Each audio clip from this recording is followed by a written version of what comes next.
തന്നെ മുമ്പുള്ള അത്തരമൊരു സാഹചര്യമല്ല ഇപ്പോൾ നിലനിൽക്കുന്നത്. കാരണം ഇത് ട്രംപ് തന്നെ മുന്നിൽ നിൽക്കുകയും വളരെ കൃത്യമായിട്ടുള്ള ഉറപ്പുകൾ ഹമാസിന് ട്രംപ് തന്നെ നേരിട്ട് രേഖാമൂലം കൈമാറുകയും ചെയ്തതായിട്ടുള്ള റിപ്പോർട്ടുകളാണ് പുറത്തുവരുന്നത്. മധ്യസ്ഥ രാജ്യങ്ങൾ തുർക്കിയും ഈജിപ്തും ഖത്തറും തങ്ങളുടെ സാധ്യതകൾ പരമാവധി പ്രയോജനപ്പെടുത്തിയത് കൊണ്ട് തന്നെ ഈ കരാറിൽ നിന്ന് അല്ലെങ്കിൽ ഇതിനെ അട്ടിമറിക്കാൻ മുമ്പ് ശ്രമിച്ചതുപോലെ നെതന്യാഹുവിന് അത്ര എളുപ്പമാവുകയില്ല. ചില നീക്കുപോക്കുകൾ ചില കാര്യങ്ങളിൽ വേണമെന്ന് നെതന്യാഹുവിന് നിർബന്ധമുണ്ട്. പക്ഷെ അത്തരം കാര്യങ്ങളിൽ തങ്ങൾ ഒരു ധാരണയിൽ എത്തിയിരിക്കുന്നു. ട്രംപ് തന്നെ ഇതിന് മുൻകൈ എടുത്തിരിക്കുന്നു. ട്രംപ് തന്നെ ഒരു ഗ്യാരണ്ടി ആയിട്ട് മുന്നിൽ നിൽക്കാമെന്ന് ഹമാസിനും അതോടൊപ്പം തന്നെ മധ്യസ്ഥ രാജ്യങ്ങൾക്കും ഉറപ്പ് നൽകിയിരിക്കുന്ന ഒരു സാഹചര്യത്തിൽ അത്തരമൊരു അട്ടിമറി ഇനി ഉണ്ടാകുമെന്ന് ഈ ആദ്യഘട്ടത്തിൽ ഉണ്ടാകുമെന്ന് നമുക്ക് പറയുക സാധ്യമല്ല. അതോടൊപ്പം തന്നെ ഈ ഒരു കരാർ ഇസ്രായേൽ അംഗീകരിക്കുന്നതോടുകൂടി തന്നെ വെടിനിർത്തൽ കരാർ നിലവിൽ വരികയും തിങ്കളാഴ്ചയോ അതല്ലെങ്കിൽ ചൊവ്വാഴ്ചയോ ഇതാണ് ട്രംപ് പ്രതീക്ഷിക്കുന്നത്. ബന്ദികളുടെ കൈമാറ്റം നടക്കും. ബന്ദികളെ സ്വീകരിക്കാൻ ഇസ്രായേലിലും അതോടൊപ്പം തന്നെ ഈജിപ്തിലും കരാറിൽ ഒപ്പുവെക്കാൻ ഈജിപ്തിലും ബന്ദികളെ സ്വീകരിക്കാൻ തെലവീവിലും ട്രംപ് വരുമെന്ന് ട്രംപ് തന്നെ ഇപ്പോൾ ഔദ്യോഗികമായിട്ട് ഇസ്രായേൽ നേതൃത്വത്തെ അറിയിച്ചിട്ടുണ്ട്. അതോടൊപ്പം തന്നെ ഇസ്രായേൽ പാർലമെന്റിനെയും ട്രംപ് അഭിസംബോധന ചെയ്യും. അങ്ങനെ അഭിസംബോധന ചെയ്യണമെന്ന് നെതന്യാഹു ആവശ്യപ്പെട്ടിരുന്നു. അല്പം മുമ്പാണ് ട്രംപ് അതും അംഗീകരിച്ചിരിക്കുന്നത്. എന്തായാലും പശ്ചിമേഷ്യയിലേക്കുള്ള സന്ദർശനം ട്രംപ് ഞായറാഴ്ച തന്നെ തുടങ്ങും. തിങ്കളാഴ്ചയോ അതല്ലെങ്കിൽ ചൊവ്വാഴ്ചയോ ഈ ബന്ദിമോചനം നടക്കും. പിന്നെ അടുത്ത ഏറ്റവും പ്രധാനപ്പെട്ട ഒരു ഘട്ടം സൈനിക പിന്മാറ്റം നടക്കുന്നതോടുകൂടി തന്നെ ഗസയിലേക്ക് ഭക്ഷ്യവസ്തുക്കളും മറ്റും യാതൊരു വിലക്കുമില്ലാതെ എത്തിക്കണം എന്ന ഒരു ഉടമ്പടി കൂടി ഈ വ്യവസ്ഥയുടെ ഭാഗമായിട്ടുണ്ട്. UN ഏജൻസികൾ അതിനുള്ള എല്ലാ ഒരുക്കങ്ങളും പൂർത്തീകരിച്ചിരിക്കുകയാണ്. വലിയ ആശങ്കയുണ്ടാക്കുന്നതാണ്. കാരണം അവശ്യ വസ്തുക്കൾ ഇല്ല, വെള്ളവും ഭക്ഷണവും ഇല്ലാതെ നമുക്കറിയാം 2 വർഷമായി അവർ അനുഭവിക്കുന്ന ദുരിതം അതില്ലാതാക്കുക എന്ന ആദ്യഘട്ടത്തിലേക്കാണ് കടക്കേണ്ടതുള്ളത്. MCA തുടരാമോ? BK സുഹൈൽ കൂടി ചേരുന്നുണ്ട്. സുഹൈൽ, ഇതിൽ ഇനിയിപ്പോൾ നേരത്തെ MCA സൂചിപ്പിച്ചതുപോലെ നെതന്യാഹുവിന്റെ ഭാഗത്തു നിന്ന് യാതൊന്നും സംഭവിക്കില്ല. കാരണം ആ രീതിയിലാണ് ട്രംപ് നെതന്യാഹുവിനെ നിർത്തിയിരിക്കുന്നത് എന്ന് മനസ്സിലാക്കുന്നു. പക്ഷേ ഇസ്രായേലിനുള്ളിൽ എന്ത് സംഭവിക്കും? അവിടെ തീവ്ര വലതുപക്ഷ കക്ഷികൾ ഏതു തരത്തിലായിരിക്കും ഇതിൽ അഭിപ്രായം പറയുക എന്നതൊക്കെ ലോകം ഉറ്റുനോക്കുന്നുണ്ട്. മാത്രവുമല്ല, ഇതിൽ പ്രയോഗിച്ചിരിക്കുന്ന ആ ഒരു സമ്മർദ്ദ തന്ത്രം, സമ്മർദ്ദ രാഷ്ട്രീയം, അതിനെ എങ്ങനെ വിലയിരുത്തണം ഈ 2 വർഷത്തിന് ശേഷം ഈ ചർച്ചയിലേക്ക് കടന്നിരിക്കുന്ന സാഹചര്യത്തിൽ? ധന്യ, ഇപ്പോൾ ഇസ്രായേൽ യുദ്ധ ക്യാബിനറ്റ് മീറ്റിംഗ് ചേർന്നുകൊണ്ടിരിക്കുകയാണ്. അതിനിടയ്ക്ക് ചില വിശ്രമം വേളകൾ ഉണ്ടായിരുന്നു എന്നാണ് നമ്മൾ മനസ്സിലാക്കുന്നത്. ആ ചർച്ചയിൽ പ്രധാനമായും ചർച്ചയ്ക്ക് വരുന്നത് ഈ ബന്ദികളെ വിട്ടു നൽകി, അതേപോലെ തന്നെ ബന്ദികൾ എല്ലാവരും തിരിച്ചെത്തണം. അത് 20 ജീവിച്ചിരിക്കുന്ന ആളുകളാവട്ടെ, 28 മൃതദേഹങ്ങളാവട്ടെ, അവരെല്ലാം തിരിച്ചു വരണം. പക്ഷെ അതിനുശേഷം എന്ത് ചെയ്യണം എന്നുള്ള കാര്യത്തിലാണ് യുദ്ധ ക്യാബിനറ്റിൽ തർക്കങ്ങളുള്ളത് എന്നാണ് നമുക്ക് മനസ്സിലാക്കാൻ സാധിക്കുന്നത്. ബസലിസ് സ്മോട്രിച്ചിനെ പോലെയുള്ള ഇറ്റാമർ ബെൻഗവറിനെ പോലെയുള്ള തീവ്ര സയനിസ്റ്റുകൾ പറയുന്നത് അതിനുശേഷം യുദ്ധം വീണ്ടും തുടരണം എന്നുള്ളതാണ്. അല്ല എങ്കിൽ ഹമാസിനെ നശിപ്പിക്കണം, നിരായുധീകരിക്കപ്പെടുക എന്ന് പറയുന്നതെങ്കിലും നടപ്പിലാവണം എന്നുള്ളതാണ്. പക്ഷെ അക്കാര്യത്തിൽ എന്ത് നിലപാട് സ്വീകരിക്കണം? വീണ്ടും ഒരു യുദ്ധത്തിലേക്ക് പോയി കഴിഞ്ഞാൽ അവിടെ ഒരിക്കലും അമേരിക്കയുടെ പിന്തുണ ഉണ്ടാവില്ല എന്ന് നെതന്യാഹുവിന് അറിയാം. എന്ന് മാത്രമല്ല, പലതരത്തിലുള്ള സങ്കീർണതകളിലേക്ക് ട്രംപ് തന്നെ പറയുകയുണ്ടായി. ഇപ്പോൾ തന്നെ ഇസ്രായേൽ ഒറ്റപ്പെട്ട് നിൽക്കുകയാണ്. ആ പഴയകാല പ്രതാപത്തിലേക്ക് ഇസ്രായേലിന് തിരിച്ചു പോകണം. അവിടേക്ക് പോകണമെങ്കിൽ ഈ യുദ്ധം അവസാനിപ്പിക്കണം എന്ന് ട്രംപ് നെതന്യാഹുവിനോട് പറഞ്ഞുകൊണ്ടേയിരിക്കുകയാണ്. ട്രംപ് ഇസ്രായേലിലേക്ക് വരികയുമാണ്. പക്ഷേ ഇസ്രായേലിനുള്ളിലുള്ള തീവ്ര പക്ഷം അതിൽ നെതന്യാഹുവിന് തന്നെ അദ്ദേഹത്തിന്റെ സ്വയം സർവൈവലിന് വേണ്ടി യുദ്ധം ഇങ്ങനെ തുടർന്നു പോകണം. അടുത്ത വർഷത്തിലാണ് യഥാർത്ഥത്തിൽ ഇലക്ഷൻ നടക്കേണ്ടത്. അതിനു മുമ്പ് ഈ ഒരു വലിയ കടമ്പ കടക്കുവാനും അദ്ദേഹത്തിന്റെ അഴിമതി കേസുകളിൽ നിന്ന് രക്ഷപ്പെടാനുമൊക്കെ യുദ്ധം അദ്ദേഹത്തിന് അനിവാര്യമാണ്. പക്ഷേ ആഗോള സമ്മർദ്ദവും അന്താരാഷ്ട്ര സമ്മർദ്ദവുമാണ് ഏറ്റവും കൂടുതൽ പ്രതിസന്ധി സൃഷ്ടിക്കുന്നത്. ഇപ്പോൾ ഏതായിരുന്നാലും ആ തർക്കത്തിന്റെ പ്രധാനപ്പെട്ട മർമ്മം എന്ന് പറയുന്നത് ബന്ദികളെ വിട്ടു നൽകിയതിനു ശേഷം ഈ യുദ്ധം എങ്ങനെ തുടരണം എന്നുള്ള കാര്യത്തിൽ മാത്രമാണ്. അത് തുടരണമെന്ന് ഒരു വിഭാഗം വാദിച്ചുകൊണ്ടിരിക്കുമ്പോൾ വേണ്ട എന്ന് വാദിക്കുന്ന വലിയൊരു വിഭാഗമുണ്ട് എന്നുള്ളതാണ് സത്യം. ഇനി ഈ അപ്രൂവലിന് വേണ്ടി ലോകമാകെ കാത്തിരിക്കുകയാണ്. ക്യാബിനറ്റ് വൈകിയും ചേരുമ്പോൾ നമുക്കറിയാം ഇന്ത്യൻ സമയം 7:30 ഇത് ആരംഭിച്ചത്. ഇപ്പോൾ അത് തുടർന്നുകൊണ്ടിരിക്കുകയാണ്. ദീർഘമായ ചർച്ചകൾക്ക് ശേഷം അവിടെ വോട്ടെടുപ്പ്. സുഹൈൽ, ഒരു പക്ഷേ ഈ വലതുപക്ഷ കക്ഷികൾ ഇതിനെ എതിർക്കുകയാണെങ്കിൽ അത് സർക്കാരിന് തന്നെ, ഇപ്പൊ നേരത്തെ സുഹൈൽ പറഞ്ഞതുപോലെ നെതന്യാഹു ജയിലിൽ പോകാൻ വരെയുള്ള സാധ്യതയുണ്ട്. മാത്രവുമല്ല, അവരെ സർക്കാർ ഇല്ലാതാകുന്ന ഒരു സാഹചര്യമുണ്ട്. അവിടെ ഇപ്പോൾ ഗസയിൽ എത്രത്തോളം, പലസ്തീനിൽ എത്രത്തോളം ആഘോഷിക്കുന്നുവോ അതുപോലെ ആഘോഷിക്കുന്ന ജനങ്ങൾ കൂടിയുള്ള ഇസ്രായേലിനെയാണ് നമ്മൾ കാണേണ്ടത്. അപ്പോൾ എത്രത്തോളം സമ്മർദ്ദം നെതന്യാഹുവിനെ സംബന്ധിച്ച് ഇപ്പോൾ ഉണ്ടാവുമെന്നുള്ളതാണ്.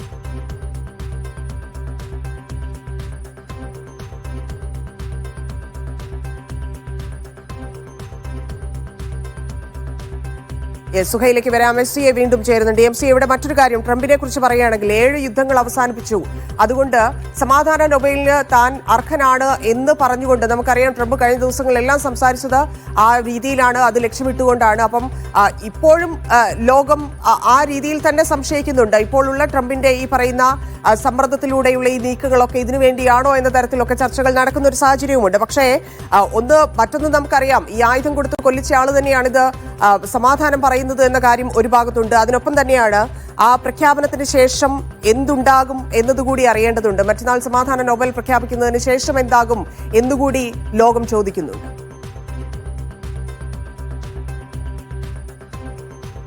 അതിൻ്റെ തീർച്ചയായിട്ടും അവാർഡിനോടുള്ള ഒരു താല്പര്യം നേരത്തെ തന്നെ ട്രംപ് പ്രകടിപ്പിച്ചതാണ്. പക്ഷേ അവാർഡിനേക്കാൾ ഉപരിയായിട്ട് തൻ്റെ തന്നെ അല്ലെങ്കിൽ അമേരിക്കയുടേതായിട്ടുള്ള രാഷ്ട്രീയ താല്പര്യങ്ങൾ, സാമ്പത്തിക താല്പര്യങ്ങളെ ഒക്കെ ബാധിക്കുമാറ് ഈ വംശഹത്യ അത്തരമൊരു സാഹചര്യം രൂപപ്പെടുത്തിയിരിക്കുന്നു എന്ന തിരിച്ചറിവ് ട്രംപിനുണ്ട്, ട്രംപിൻ്റെ ഭരണകൂടത്തിലുള്ളവർക്കുണ്ട്. കാരണം അമേരിക്കയിൽ പോലും 80% ജനങ്ങളും രേഖപ്പെടുത്തുന്നത് എത്രയും പെട്ടെന്ന് ഗസയിൽ ഒരു യുദ്ധവിരാമം ഉണ്ടാകണം, ഈ വംശഹത്യ ഒരു നിലയ്ക്കും ന്യായീകരിക്കാനാവില്ല എന്നാണ്. 2023 ഒക്ടോബർ 7 സ്ഥിതി അതായിരുന്നില്ല. ഇസ്രായേലിന് നേർക്ക് ഹമാസിന്റെ ഒരു ആക്രമണം നടക്കുന്നു, ലോകം പൂർണ്ണമായിട്ടും ഹമാസിനെതിരെ നിലയുറപ്പിച്ച ആ സാഹചര്യം കൂടിയല്ല ഇപ്പോൾ ഉള്ളത്. 2 വർഷം പിന്നിടുന്ന ഒരു ഘട്ടത്തിൽ പൂർണ്ണമായിട്ടും ഇസ്രായേൽ വിരുദ്ധ പക്ഷത്തേക്ക് ലോകത്തിന്റെ പൊതുവികാരം മാറിയത് നമ്മൾ നിരന്തരം കണ്ടുകൊണ്ടിരിക്കുകയാണ്. ഇപ്പോൾ ഏറ്റവും അനുകൂലമായിട്ടുള്ള രാജ്യങ്ങൾ പോലും ഇപ്പോൾ സ്പാനിഷ് പാർലമെന്റ് ഇന്നലെ യോഗം ചേർന്നുകൊണ്ട് ഇസ്രായേലുമായിട്ടുള്ള ആയുധ കയറ്റുമതി പൂർണ്ണമായിട്ടും വിലക്കാനുള്ള ഒരു പ്രമേയം പാസാക്കിയിരിക്കുന്നു. അതുൾപ്പെടെ നിരവധി രാജ്യങ്ങൾ, ഫ്രാൻസും കനഡയും ഇറ്റലിയും ഉൾപ്പെടെയുള്ള പല രാജ്യങ്ങളും ഇസ്രായേലുമായിട്ടുള്ള ബന്ധങ്ങളിൽ വലിയ തോതിൽ ഇടിച്ചിൽ വന്ന ഒരു ഘട്ടം കൂടിയാണ്. അതുകൊണ്ട് ഇസ്രായേലിന്റെ ഒറ്റപ്പെടൽ എന്നത് അമേരിക്കയെയും വലിയ തോതിൽ ബാധിക്കുന്നുണ്ട്. അതുകൊണ്ട് തന്നെയാണ് ഇന്നലെ ട്രംപ് ഔദ്യോഗികമായി തന്നെ നെതന്യാഹുവിനോട് വ്യക്തമാക്കിയിരിക്കുന്നത്, ഈ യുദ്ധം നിങ്ങൾക്ക് വലിയ പരിക്കേൽപ്പിച്ചിരിക്കുന്നു, നിങ്ങളുടെ ഒറ്റപ്പെടൽ വലിയ തോതിൽ തന്നെ വ്യാപ്തിയുണ്ട്, അതുകൊണ്ട് അത് തിരിച്ചു പിടിക്കാനുള്ള ഒരു അവസരം സമ്മർദ്ദം കൂടിയുണ്ട്. അപ്പോൾ ഏത് തരത്തിലായിരിക്കും അവിടെ ചർച്ചകൾ നടക്കുന്നത് എന്നത് കാതോർക്കുകയാണ് ലോകം. ഇനി അറിയേണ്ടത്, അത് വരും മണിക്കൂറുകളിൽ നമുക്ക് അത് അറിയാൻ സാധിക്കും എന്നാണ് മനസ്സിലാക്കുന്നത്. മാത്രവുമല്ല, ഈ വിഷയത്തിൽ പല പ്രതികരണങ്ങളും വരുന്നുണ്ട്. വെടിനിർത്തലിന് പിന്നാലെ പലസ്തീൻ രാഷ്ട്രം രൂപീകരിക്കുന്നതിലേക്കുള്ള ചർച്ചകൾ സജീവമാകണം എന്ന് സൗദി അറേബ്യ ആവശ്യപ്പെടുന്നു. 1967 അതിർത്തികളോടെ പലസ്തീൻ പിറക്കാത്ത ഇസ്രായേലുമായുള്ള പ്രശ്നത്തിന് ശാശ്വത പരിഹാരമാകില്ല എന്നുമാണ് സൗദി ചൂണ്ടിക്കാട്ടുന്നത്. വെടിനിർത്തലിന് പിന്നാലെ ഗൾഫ് മേഖലയിൽ സാമ്പത്തിക രംഗത്ത് മാറ്റങ്ങൾ ഉണ്ടായിട്ടുണ്ട്. ലോകത്തെ ഏറ്റവും വലിയ ഷിപ്പിംഗ് ലൈനായ മെർസ്കിന്റെ ഓഹരി ഇടിഞ്ഞു എന്നൊക്കെയുള്ള കാര്യങ്ങൾ സൗദി അറേബ്യ ചൂണ്ടിക്കാട്ടുന്നുണ്ട്. അഫ്തബ് റഹ്മാൻ കൂടി ചേരുന്നുണ്ട്. അഫ്തബ്, ഏറ്റവും പ്രധാനപ്പെട്ട ഒരു ഘട്ടത്തിലേക്ക് കാര്യങ്ങൾ കടക്കുന്നു. പക്ഷേ അതിനപ്പുറത്തേക്ക് ചില കാര്യങ്ങൾ ട്രംപിന്റെ പദ്ധതിയിൽ തന്നെയുണ്ട്. ഹമാസിന്റെ നിരായുധീകരണം, ഒപ്പം തന്നെ ഗസ ഇനി ആര് ഭരിക്കും എന്നൊക്കെയുള്ള കാര്യങ്ങളിൽ പലസ്തീന്റെ കാര്യത്തിൽ തന്നെ ലോകം മുഴുവൻ ഒരുമിച്ച് നിന്നപ്പോഴും എന്താണ് അമേരിക്ക ഇസ്രായേലിനൊപ്പം നിന്ന് സ്വീകരിച്ച നിലപാട് എന്നൊക്കെയുള്ളത് നമ്മൾ കണ്ടതാണ്. അപ്പോൾ ആ കാര്യമാണ് സൗദി അറേബ്യ ചൂണ്ടിക്കാട്ടുന്നത്. എങ്ങനെയാണ് സൗദിയുടെ വിഷയത്തിലുള്ള ഇടപെടലും പ്രതികരണവും?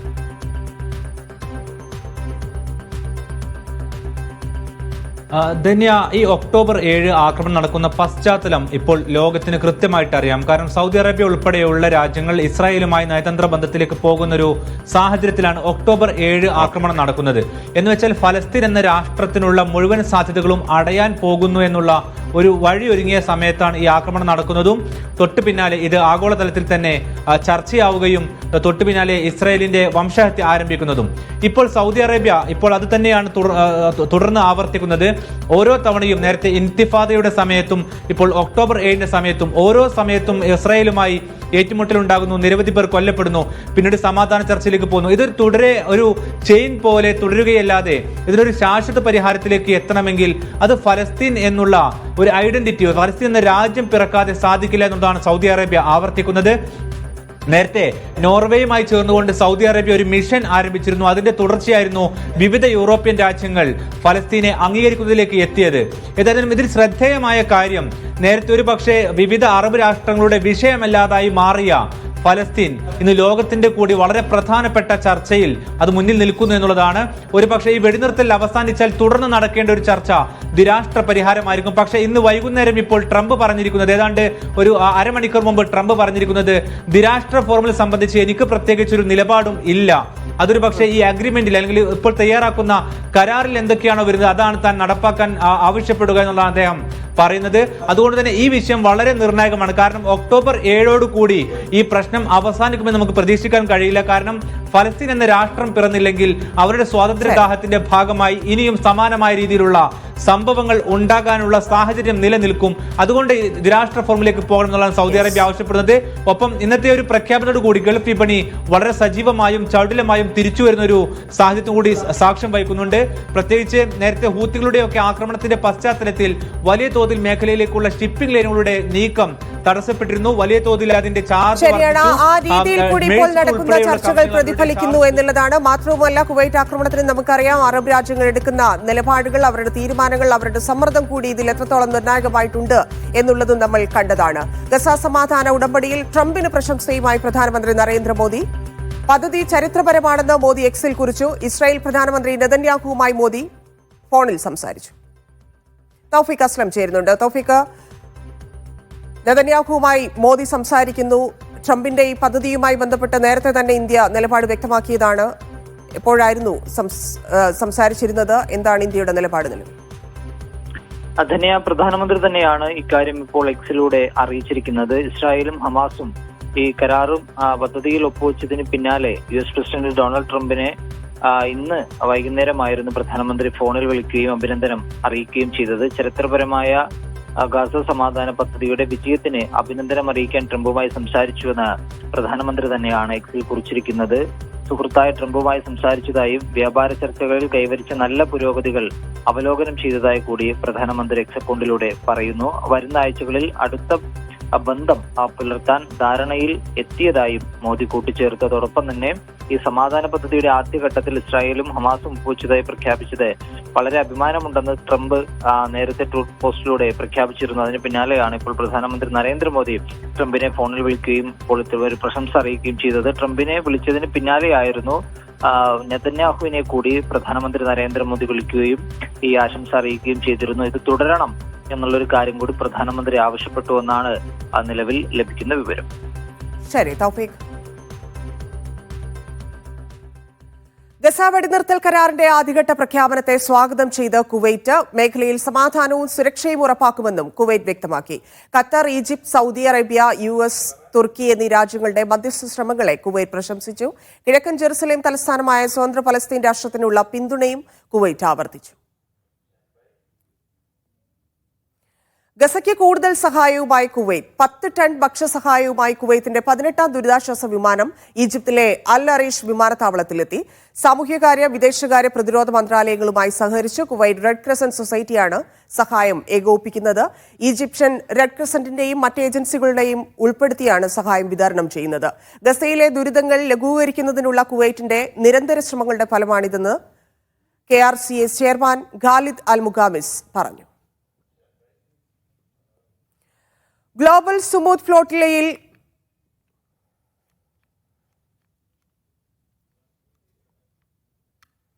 പങ്കെടുത്തതിന് ഇസ്രായേൽ തടങ്കലിലാക്കിയ ഒമാനി ആക്ടിവിസ്റ്റ് അമാമ അൽ ലവാത്തി ഒമാനിൽ തിരിച്ചെത്തി. ഇസ്രായേലി തടങ്കലിൽ നിന്ന് മോചിതയായ ശേഷം ജോർദാനിലെത്തിയായിരുന്നു. ലവാത്തിയോടൊപ്പം മറ്റൊരു ഒമാനി പൗരയായ ജമാൽ അൽ റൈസിയും തിരിച്ചെത്തി. ഇരുവരെയും സ്വീകരിക്കാൻ കുടുംബാംഗങ്ങളും സുഹൃത്തുക്കളും മസ്കറ്റ് വിമാനത്താവളത്തിലെത്തി.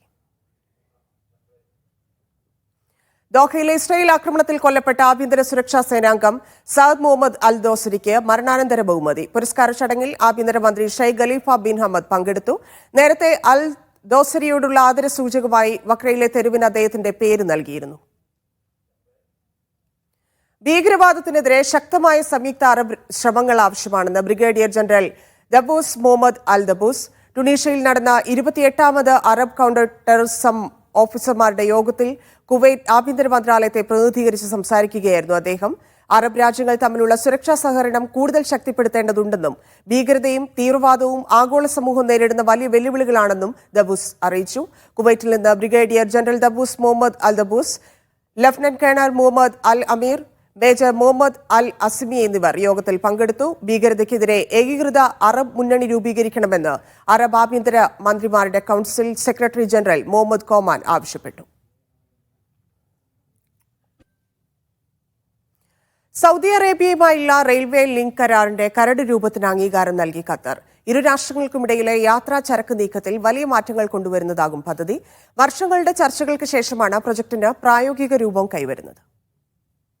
പ്രധാനമന്ത്രി Sheikh Muhammad bin Abdulrahman bin Jassim അൽത്താനിയുടെ അധ്യക്ഷതയിൽ ചേർന്ന പ്രതിവാര മന്ത്രിസഭാ യോഗമാണ് കരാറിന്റെ കരട് രൂപത്തിന് അംഗീകാരം നൽകിയത്. ആലോചനാ ഘട്ടത്തിൽ നിന്ന് പ്രായോഗിക തലത്തിലേക്ക് പദ്ധതി നീങ്ങുന്നതിന്റെ തുടക്കമാണ് മന്ത്രിസഭയുടെ അംഗീകാരമെന്ന് കരുതുന്നു. 2022 മുതലാണ് ഇരു രാഷ്ട്രങ്ങളും തമ്മിൽ റെയിൽ ഗതാഗത സാധ്യതയെക്കുറിച്ച് ഗൗരവമായ ചർച്ചകൾ ആരംഭിച്ചത്. ആ വർഷം ഖത്തറിലെത്തിയ സൗദി ഗതാഗത ലോജിസ്റ്റിക്സ് സേവന വകുപ്പ് മന്ത്രി സാലിഹ് ബിൻ നാസർ അൽ ജാസിറും ഖത്തർ ഗതാഗത മന്ത്രിയായിരുന്ന ജാസിം സെയ്ഫ് അഹമ്മദ് അൽ സുലൈത്തിയും ഇതുമായി ബന്ധപ്പെട്ട് കൂടിക്കാഴ്ച നടത്തുകയും ചെയ്തു. ഖത്തറുമായി കരാതിർത്തി പങ്കിടുന്ന ഏക രാഷ്ട്രമാണ് സൗദി. നിർദ്ദിഷ്ട GCC റെയിലിന്റെ ഭാഗമാണോ പദ്ധതി എന്നതിൽ വ്യക്തതയില്ല. കുവൈത്ത് മുതൽ ഒമാൻ വരെ 2117 കിലോമീറ്റർ ദൈർഘ്യമുള്ള പ്രോജക്റ്റാണ് GCC റെയിൽ. Media 1 Doha. ഷെഡ്യൂളുകൾ വെട്ടിച്ചുരുക്കിയതിന് പിന്നാലെ മസ്കറ്റ് കേരള സെക്ടറിൽ സമയമാറ്റവുമായ എയർ ഇന്ത്യ എക്സ്പ്രസ്. ഈ മാസം 26 മുതലാണ് പുതിയ സമയക്രമം നടപ്പിൽ വരിക. മസ്കറ്റിൽ നിന്ന് ഉച്ചയ്ക്ക് 1:05 പുറപ്പെടുന്ന വിമാനം വൈകിട്ട് 6:05 കോഴിക്കോട്. കണ്ണൂരിലേക്ക് ഞായർ, തിങ്കൾ, ബുധൻ, വെള്ളി ദിവസങ്ങളിൽ മസ്കത്തിൽ നിന്ന് രാത്രി 8 മണിക്ക് പുറപ്പെടുന്ന വിമാനം അവിടെ പുലർച്ചെ 1:10 എത്തുക. കണ്ണൂരിൽ നിന്നും വൈകുന്നേരം 5 മണിക്ക് പുറപ്പെടുന്ന വിമാനം മസ്കത്തിൽ ഒമാൻ സമയം രാത്രി 7:10 ലാൻഡ് ചെയ്യും. നേരത്തെ കണ്ണൂരിലേക്ക് മസ്കത്തിൽ നിന്ന് എല്ലാ ദിവസവും സർവീസ് ഉണ്ടായിരുന്നു. ഓഫ് സീസണിൽ ആളുകൾ കുറഞ്ഞതോടെ സർവീസുകൾ വെട്ടിച്ചുരുക്കി ആഴ്ചയിൽ 4 ആക്കുകയായിരുന്നു. ഏറ്റവും കൂടുതൽ വെട്ടിച്ചുരുക്കൽ കോഴിക്കോട് റൂട്ടിലായിരുന്നു. പുതിയ സമയക്രമം അനുസരിച്ച് മസ്കത്തിൽ നിന്ന് ഉച്ചയ്ക്ക് 1:05 പുറപ്പെട്ട് കോഴിക്കോട് 6:05 എയർ ഇന്ത്യ വിമാനം എത്തുക. നേരത്തെ ഇത് പുലർച്ചെ 2:50 പുറപ്പെട്ട് രാവിലെ 7:55 എത്തിയിരുന്നു. പുലർച്ചെ 1:05 മസ്കത്തിൽ നിന്ന് പുറപ്പെടുന്ന വിമാനം രാവിലെ 6:10 കൊച്ചിയിലെത്തുക. തിരുവനന്തപുരത്തേക്ക് രാത്രി 9:40 പുറപ്പെട്ട് അവിടെ 3:15 എത്തിച്ചേരുന്നതാണ് പുതിയ സമയം. അതേസമയം ഗൾഫിൽ നിന്നും കേരള സെക്ടറിലേക്കുള്ള സർവീസുകൾ വെട്ടിക്കുറച്ച നടപടി പുനഃപരിശോധിക്കാൻ തയ്യാറാണെന്ന് എയർ ഇന്ത്യ എക്സ്പ്രസ് അധികൃതർ കഴിഞ്ഞ ദിവസം മുഖ്യമന്ത്രിക്ക് ഉറപ്പ് നൽകിയിരുന്നു. Media 1 Muscat. മുഖ്യമന്ത്രി പിണറായി വിജയന്റെ സൗദി സന്ദർശനം ഈ മാസം 17 ആരംഭിക്കും. ദമാം, ജിദ്ദ, റിയാദ് എന്നിവിടങ്ങളിൽ മലയാള മിഷൻ പ്രചരണ പരിപാടികളിലാണ് പങ്കെടുക്കുക. മലയാളി സംഘടനാ കൂട്ടായ്മകളുടെ നേതൃത്വത്തിൽ വലിയ സ്വീകരണ പരിപാടികളാണ് ഒരുക്കിയിരിക്കുന്നത്. പ്രതിപക്ഷ കക്ഷികൾ വിട്ടുനിൽക്കുകയാണ്. മലയാള മിഷൻ സംഘടിപ്പിക്കുന്ന മലയാളോത്സവം പരിപാടിയിൽ പങ്കെടുക്കുന്നതിനാണ് മുഖ്യമന്ത്രി പിണറായി വിജയൻ സൗദിയിലെത്തുന്നത്. വരുന്ന വ്യാഴാഴ്ച ബഹ്റൈനിലെത്തുന്ന മുഖ്യമന്ത്രി വെള്ളിയാഴ്ച ദമാമിലും ശനിയാഴ്ച ജിദ്ദയിലും എത്തും. ഞായറാഴ്ച റിയാദിൽ സന്ദർശനം നടത്തിയാകും മടക്കം. 16-ാം തീയതി ബഹ്റൈൻ മലയാളി സമാജം സംഘടിപ്പിക്കുന്ന പരിപാടിയിൽ പങ്കെടുത്ത ശേഷം 17-ാം തീയതി ദമാമിൽ മലയാള മിഷന്റെ പരിപാടിയിൽ പങ്കെടുത്ത് 18-ാം തീയതി ജിദ്ദയിലെത്തി ഇവിടുത്തെ മലയാളോത്സവം ഉദ്ഘാടനം ചെയ്യുകയും തുടർന്ന് 19-ാം തീയതി അദ്ദേഹം റിയാദിലെത്തി റിയാദിലെ മലയാള മിഷന്റെ പരിപാടിയിൽ പങ്കെടുക്കുകയും ചെയ്യുന്ന തരത്തിലുള്ള ഒരു ക്രമീകരണമാണ് നിലവിൽ ഇതിനകത്ത് മുഖ്യമന്ത്രിയുടെ സന്ദർശനവുമായി ക്രമീകരിച്ചിട്ടുള്ളത്.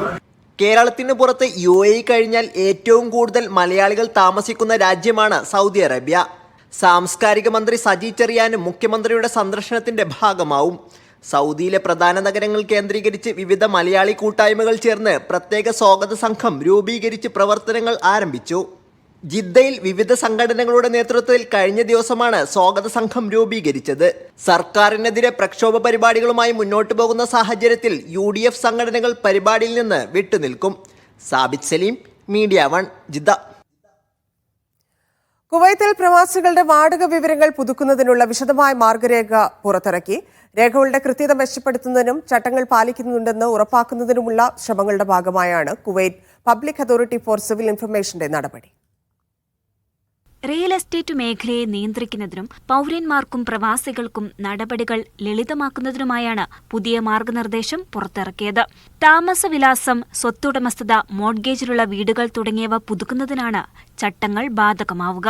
പുതിയ നിയമങ്ങൾ പ്രകാരം താമസസ്ഥലം മാറുന്നവർ പുതിയ വാടക കരാർ, പാസ്പോർട്ട് പകർപ്പ് തുടങ്ങിയ രേഖകൾ PACI സമർപ്പിക്കണം.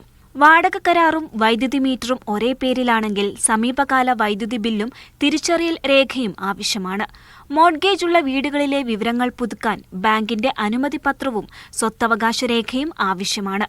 സമർപ്പിക്കുന്ന എല്ലാ വിവരങ്ങളും ശരിയാണെന്ന് ഒപ്പിട്ട പ്രസ്താവനയും നൽകണം. വിവരങ്ങൾ കൃത്യമായി പുതുക്കുന്നത് താമസക്കാരന് സേവനങ്ങൾ എളുപ്പത്തിൽ ലഭിക്കാൻ സഹായിക്കുമെന്ന് പബ്ലിക് അതോറിറ്റി അറിയിച്ചു. വ്യാജ വിവരങ്ങൾ നൽകിയാൽ നിയമപ്രശ്നങ്ങൾക്കും സേവന തടസ്സങ്ങൾക്കും കാരണമാകാമെന്ന് അധികൃതർ മുന്നറിയിപ്പ് നൽകി. അപേക്ഷകർ എല്ലാ രേഖകളുടെയും ഒറിജിനലുകൾ സഹിതം PACI ഓഫീസുകളിൽ ഹാജരാക്കണമെന്നും അധികൃതർ നിർദ്ദേശിച്ചു. Media 1 Kuwait city. സൗദിയിൽ ഗാർഹിക തൊഴിലാളികളുടെ ശമ്പളം ഡിജിറ്റലായി കൈമാറുന്നതിന്റെ 4ാം ഘട്ടത്തിന് തുടക്കമായി. 2 അതിലധികമോ വീട്ടുജോലിക്കാരുള്ള തൊഴിൽദാതാക്കൾ ഉൾപ്പെടുന്നതാണ് 4ാം ഘട്ടം.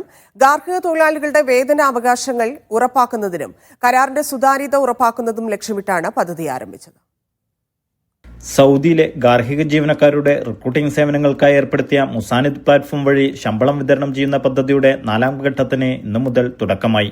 മാനവ വിഭവശേഷി മന്ത്രാലയത്തിന്റേതാണ് പദ്ധതി.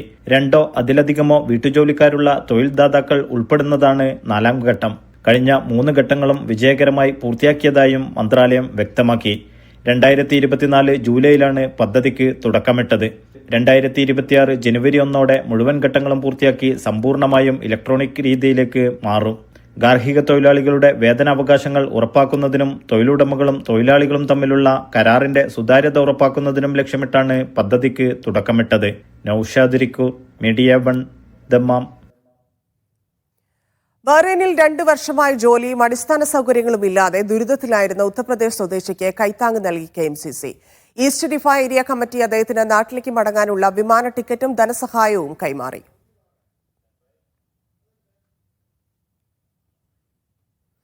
സൗദി അറേബ്യയിലെ മുഴുവൻ കെട്ടിടങ്ങളിലെയും വൈദ്യുത മീറ്ററുകളുടെ വെരിഫിക്കേഷൻ ഉടൻ പൂർത്തിയാക്കണമെന്ന് ഇലക്ട്രിസിറ്റി കമ്പനി. വാടക കെട്ടിടങ്ങളിൽ താമസിക്കുന്ന പ്രവാസികൾക്കും സൗദികളുടെ കെട്ടിടങ്ങൾക്കും ഒരുപോലെ ഉത്തരവ് ബാധകമാണ്. ഓരോ കെട്ടിടങ്ങളിലെയും താമസക്കാർക്ക് പ്രത്യേക മീറ്ററുകൾ സ്ഥാപിച്ചിട്ടുണ്ടെന്ന് ഉറപ്പാക്കണം. പരിശോധനയിൽ നിയമലംഘനം കണ്ടെത്തിയാൽ വൈദ്യുതി വിച്ഛേദിക്കും. വൈദ്യുതി മീറ്ററുകൾ ഇതുവരെ പരിശോധിച്ചിട്ടില്ലാത്തവർക്കാണ് മുന്നറിയിപ്പ്. സൗദിയിലെ പല കെട്ടിടങ്ങളിലും ഒന്നിലധികം ഫ്ളാറ്റുകളിൽ താമസക്കാരുണ്ടാകും. ഇവർക്ക് ഓരോരുത്തർക്കും വൈദ്യുതി മീറ്ററുകൾ നിർബന്ധമാണ്. പലരും പല അളവിലാകും വൈദ്യുതി ഉപയോഗിക്കുക.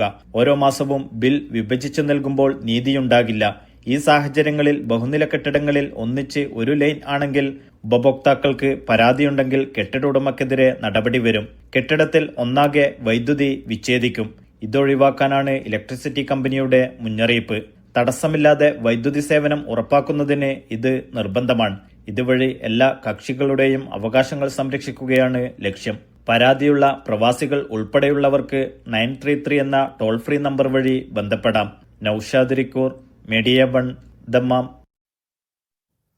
ഖത്തറിൽ കടൽ ഗതാഗതം പൂർണ്ണമായി പുനരാരംഭിച്ചതായി ഗതാഗത മന്ത്രാലയം. മത്സ്യബന്ധനം, ടൂറിസം, മൈഗ്രേൻ നാവിഗേഷൻ എന്നിവയെല്ലാം നടത്താമെന്ന് അധികൃതർ അറിയിച്ചു. സുരക്ഷയുടെ ഭാഗമായി യാനങ്ങൾ പരിശോധനയ്ക്ക് വിധേയമാക്കണമെന്ന് ഉടമകൾക്ക് നിർദ്ദേശമുണ്ട്. GPS സംവിധാനത്തിലെ സാങ്കേതിക തകരാറിനെ തുടർന്ന് ഒക്ടോബർ 4 മുതലാണ് നിയന്ത്രണങ്ങൾ ഏർപ്പെടുത്തിയിരുന്നത്. ഇനി മറ്റ് ഗൾഫ് വാർത്തകൾ ചുരുക്കത്തിൽ. ഖത്തറിലേക്ക് ചൂണ്ടയിൽ ഒളിപ്പിച്ച് ലഹരിക്കടത്ത്. 1.25 കിലോയോളം ലഹരി വസ്തുക്കൾ പിടികൂടി.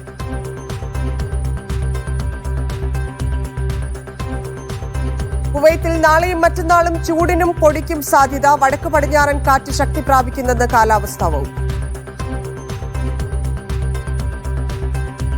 അടുത്ത 2 ദിവസം ഒമാനിൽ ന്യൂനമർദ്ദം ബാധിക്കുമെന്ന് സിവിൽ ഏവിയേഷൻ അതോറിറ്റി. കാറ്റിനും മഴയ്ക്കും ഇടിമിന്നലിനും സാധ്യത. മുന്നറിയിപ്പുകൾ ശ്രദ്ധിക്കാൻ നിർദ്ദേശം.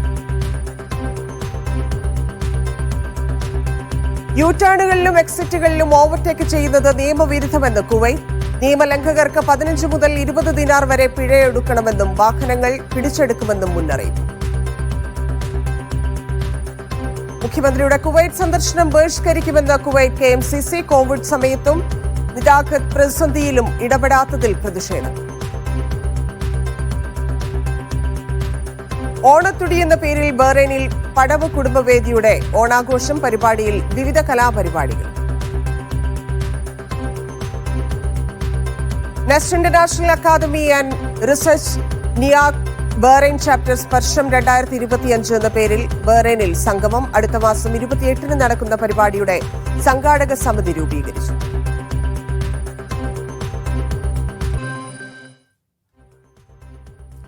നിരവധി വാഹനങ്ങൾ സ്വന്തമായുള്ള സ്ഥാപനങ്ങൾക്ക് ChatGPT മാതൃകയിൽ വാഹന വ്യൂഹത്തിന്റെ സൂക്ഷ്മ വിവരങ്ങൾ വരെ ലഭ്യമാകുന്ന AI സംവിധാനം അവതരിപ്പിച്ച ദുബൈയിലെ മലയാളി സംരംഭകർ. ലോകത്ത് ആദ്യമായാണ് ഇത്തരമൊരു സംവിധാനമെന്ന് നിർമ്മാതാക്കൾ വാർത്താസമ്മേളനത്തിൽ പറഞ്ഞു.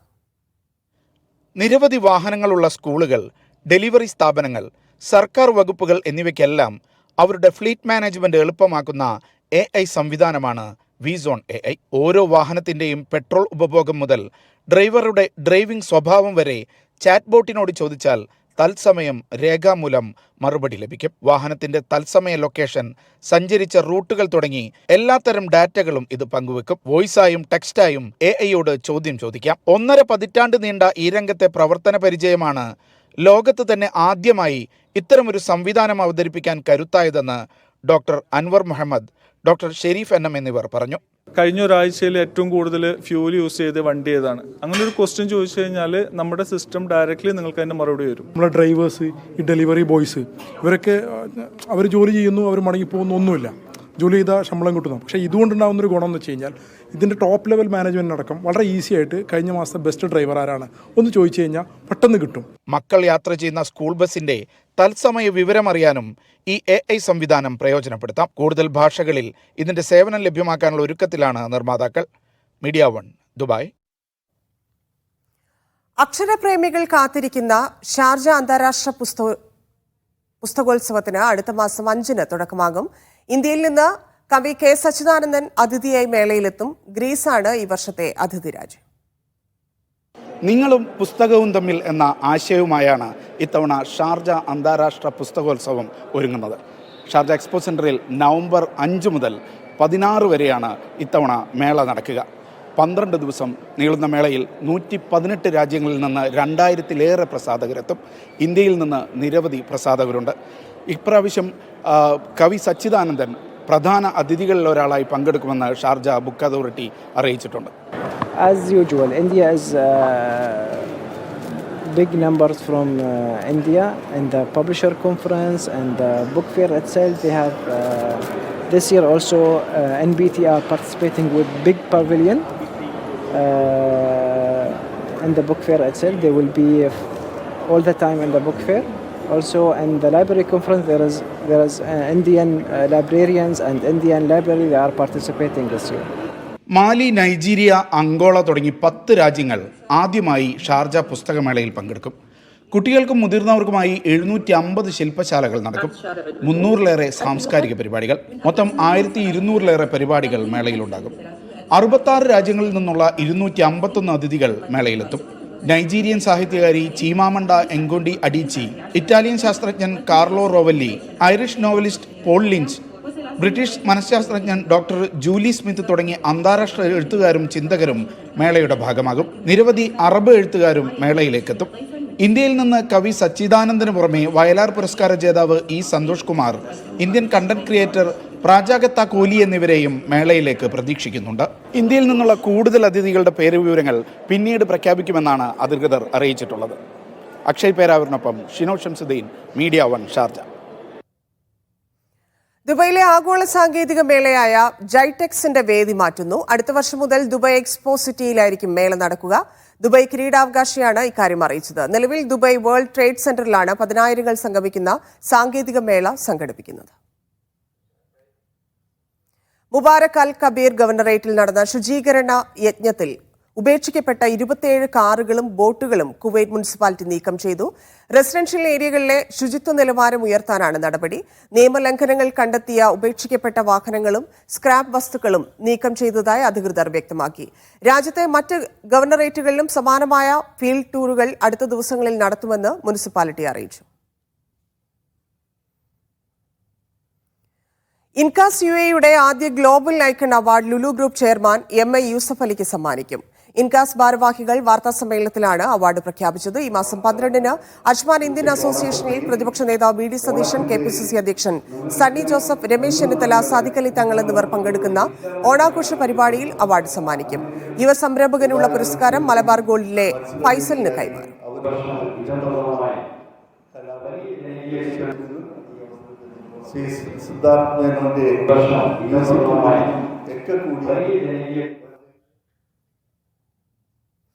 ഓർബിസ് പറക്കും കണ്ണാശുപത്രി ദുബൈയിലെത്തി. 1973 മോഡൽ ഹെഡെക്സ് കാർഗോ വിമാനത്തിലാണ് ആശുപത്രി പ്രവർത്തിക്കുന്നത്. ലോകമെമ്പാടുമുള്ള നേത്ര ശസ്ത്രക്രിയാ വിദഗ്ധരെ പരിശീലിപ്പിക്കുകയും ആയിരക്കണക്കിന് ആളുകൾക്ക് കാഴ്ച വീണ്ടെടുക്കാൻ സഹായിക്കുകയും ചെയ്യുന്ന വിമാനമാണ് Orbis flying eye hospital. Orbis flying eye hospital കഴിഞ്ഞയാഴ്ചയാണ് ദുബൈയിലെത്തിയത്. കുറച്ചു ദിവസം നഗരത്തിലുണ്ടാകും. റുവാണ്ടയിലാണ് അടുത്ത ദൗത്യം. മെസ്സി കേരളത്തിൽ കളിക്കുമ്പോൾ സാക്ഷിയാകാൻ താൻ എത്തുമെന്ന് മലയാളി ഫുട്ബോൾ ആരാധകരുടെ ആശാൻ ഇവാൻ വുക്മനോവിച്ച്. അജ്മാനിലെ metropolitan school H16 sports academy സംഘടിപ്പിച്ച പരിപാടിയിൽ കുട്ടികളുമായി സംവദിക്കാനെത്തിയതായിരുന്നു അദ്ദേഹം.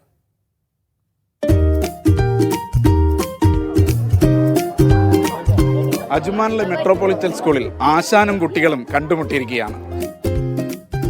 ആശാന്റെ ഓട്ടോഗ്രാഫിനും സെൽഫിക്കുമായി പൊതിഞ്ഞ കുട്ടികൾ പിന്നീട് ചോദ്യങ്ങളുമായി അദ്ദേഹത്തെ പൊതിഞ്ഞു. മെസ്സി കേരളത്തിൽ കളിക്കാൻ വരുന്നതിന്റെ ആവേശം ആശാനുമുണ്ട്. It will be a great spectacle, great show for everybody. Whoever can go and see that, it will be awesome. If me personally I'm free in that time, probably I'll be in Kerala as well. ഇന്ത്യക്കാർ ഇന്ത്യയുടെ കോച്ചായി വരുന്നതിനെ Ivan അഭിനന്ദിച്ചു. അതേസമയം ഇത്തവണ football season തുടങ്ങാൻ വൈകിയതിന്റെ ആശങ്ക അദ്ദേഹം പങ്കുവച്ചു. കുട്ടികളിൽ ഒരാൾക്ക് അറിയേണ്ടത് ഇവാൻ വുക്കോമനോവിച്ചിന്റെ എക്കാലത്തെയും ഇഷ്ടതാരം ആരെന്നായിരുന്നു.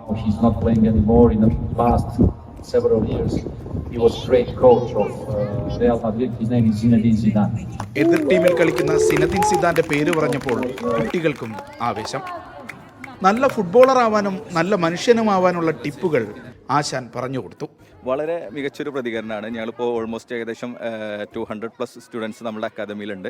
ഇന്ത്യയുടെ പുതിയ തലമുറ ഫുട്ബോളിനെ വീണ്ടെടുക്കുന്നതിൽ സന്തോഷം പങ്കുവച്ചു UAE മുൻ ദേശീയ താരം ഹസൻ അലി ഇബ്രാഹിം അൽ Balushi. But I think the whole family now is a father and mother. They change his mind. They need to go only for football because in the world everything is football now. കരം എന്ന ചിത്രത്തിലൂടെ മലയാള സിനിമയിൽ ഒരു കൈനോക്കിയ ആശാൻ ഇനിയും അഭിനയിക്കുമോ എന്ന ചോദ്യത്തിന് ഇതായിരുന്നു മറുപടി. So as a football coach, you always want to explore many other things, but I enjoy being a coach. Akshay പേരാവൂരിനൊപ്പം ഷിനു ഷംസുദ്ദീൻ, മീഡിയ 1, അജ്മാൻ.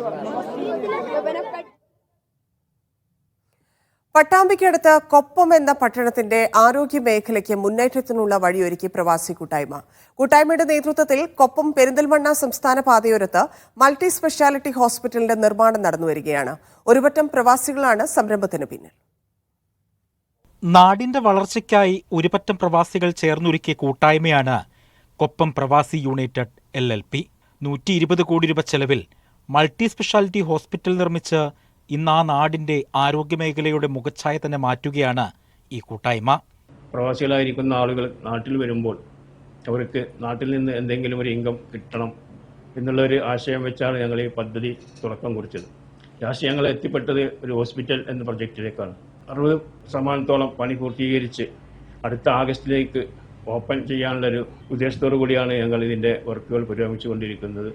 പ്രവാസി കൂട്ടായ്മ അംഗങ്ങൾ എന്നതിനപ്പുറം മറ്റു നാട്ടുകാരും പിന്നീട് പഞ്ചായത്തിന് പുറത്തുള്ള ആളുകളും ഇപ്പോൾ കേരള സംസ്ഥാനം എന്ന് തന്നെ പറയാം, സംസ്ഥാനത്തിന്റെ വിവിധ ഭാഗങ്ങളിൽ നിന്നുള്ള ആളുകളെ ഉൾപ്പെടുത്തി ഈ ഒരു 120 CR ഈ ഒരു ഹോസ്പിറ്റൽ പ്രൊജക്റ്റിലേക്ക് എത്തിച്ചേർന്നു.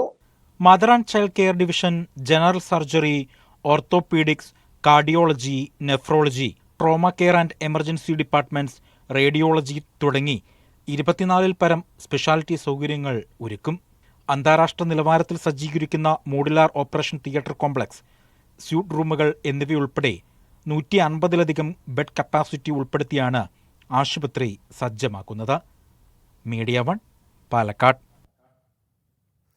ഖത്തർ പ്രവാസി വെൽഫെയർ വയനാട് ജില്ലാ പ്രസിഡന്റായി ലതാ കൃഷ്ണനെയും ജനറൽ സെക്രട്ടറിയായി ഹാരിസ് ബത്തേരിയെയും തെരഞ്ഞെടുത്തു.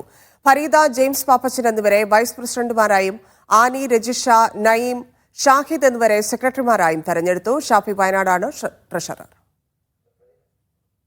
ജിദ്ദയിൽ മലയാളി യുവാവ് ഹൃദയാഘാതത്തെ തുടർന്ന് മരിച്ചു.